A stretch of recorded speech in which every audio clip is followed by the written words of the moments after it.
Olá pessoal, tudo bem com vocês?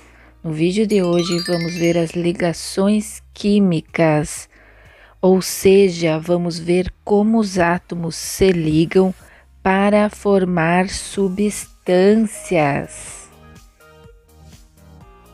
Os átomos podem se unir por ligação iônica, covalente ou metálica. Agora vamos ver a diferença entre cada tipo de ligação química. Qual a diferença entre ligação iônica, covalente e metálica? Vem comigo!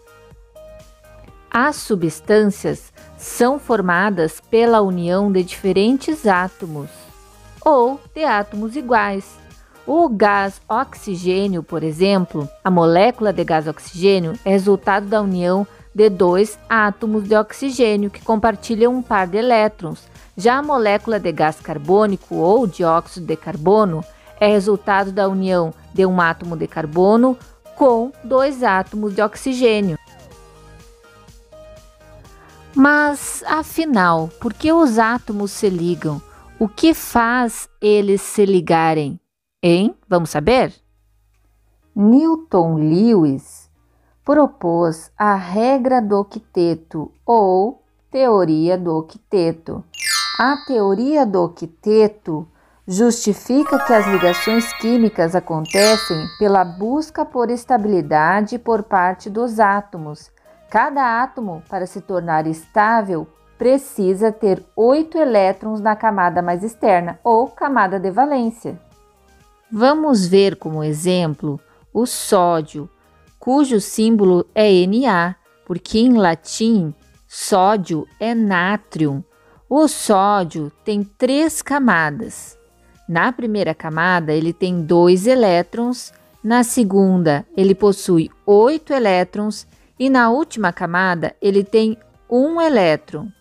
O sódio, portanto, tem a tendência de doar este 1 elétron e ficar com sua penúltima camada, que tem 8 elétrons. Assim, adquire estabilidade. O sódio se liga por meio de ligação iônica, mas antes de entender o que é ligação iônica, vamos ter que ver alguns detalhes muito importantes. Na tabela periódica estão representados todos os elementos químicos ou átomos que existem. Lembrando que a gente vai ver em detalhes a tabela periódica em outro vídeo. Na tabela periódica, a gente tem 3 tipos de elementos químicos representados: os metais, os não metais ou ametais e os gases nobres. As ligações iônicas ocorrem entre ametais, ou também podem ser chamados de não metais. São eles: carbono, nitrogênio, fósforo, oxigênio, flúor, cloro, entre outros. E também o hidrogênio.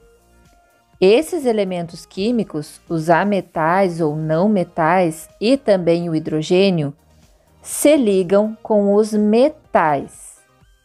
Os metais, como por exemplo o ferro, o sódio, cálcio, alumínio, zinco, entre outros, tendem a perder elétrons, pois eles possuem, geralmente, 1, 2 ou 3 elétrons na última camada.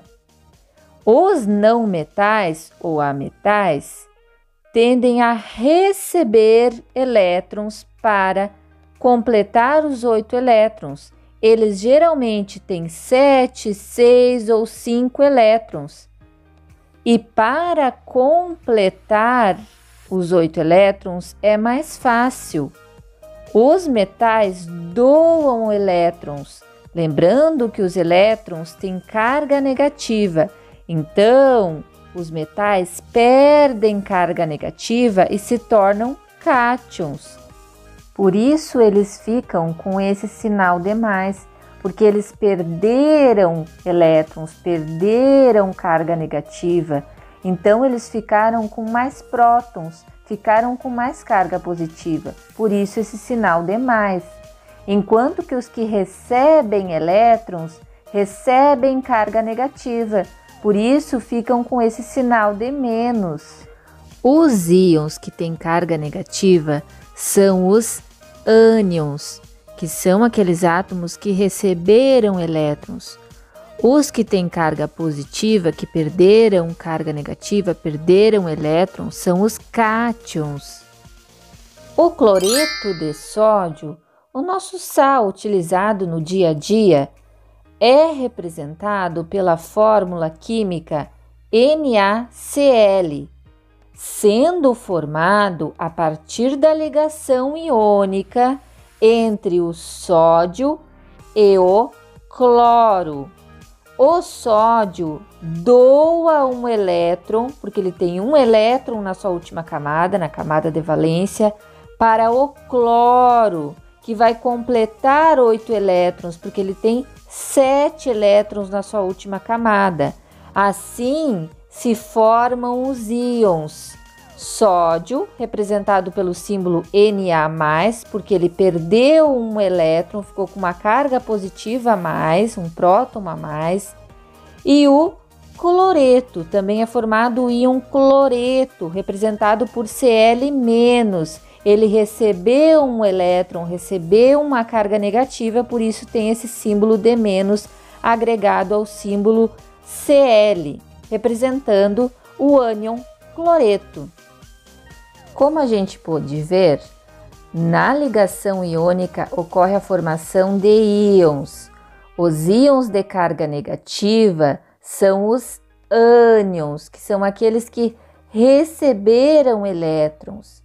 Os que doaram elétrons ficam com carga positiva a mais, que são os cátions.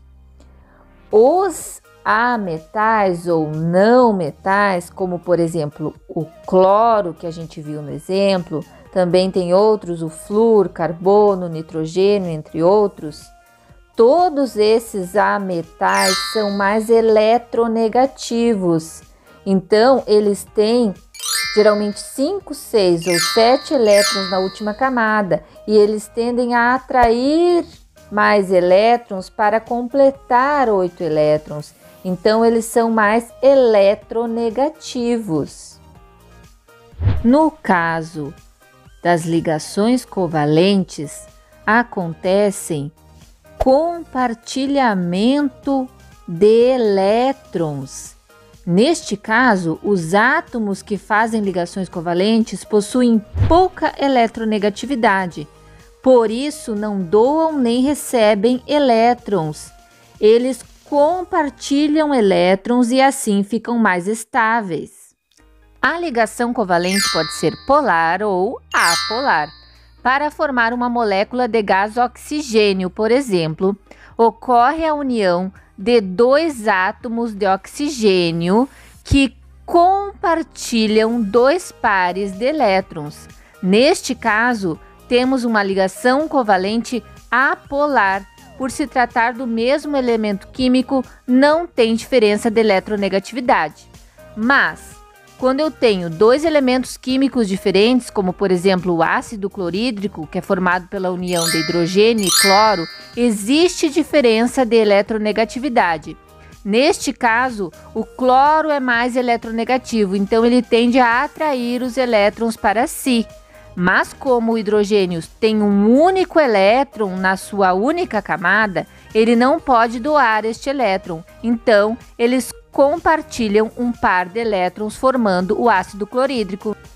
Os metais, como já vimos, têm como característica a capacidade de perder elétrons, ou seja, são eletropositivos e assim formam cátions. Os metais participam tanto de ligações iônicas quanto de ligações metálicas.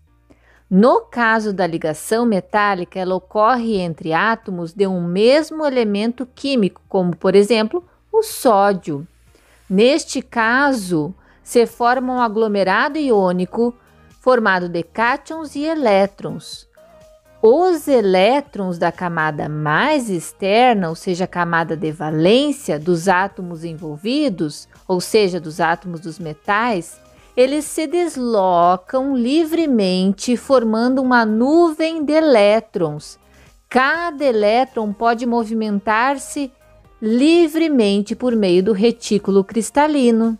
Isso justifica algumas características dos metais, como a capacidade de conduzir eletricidade e também a sua maleabilidade. No vídeo de hoje era isso. Muito obrigada. Espero que tenha gostado. Se gostou, deixe seu like, se inscreva no canal. Até o próximo vídeo.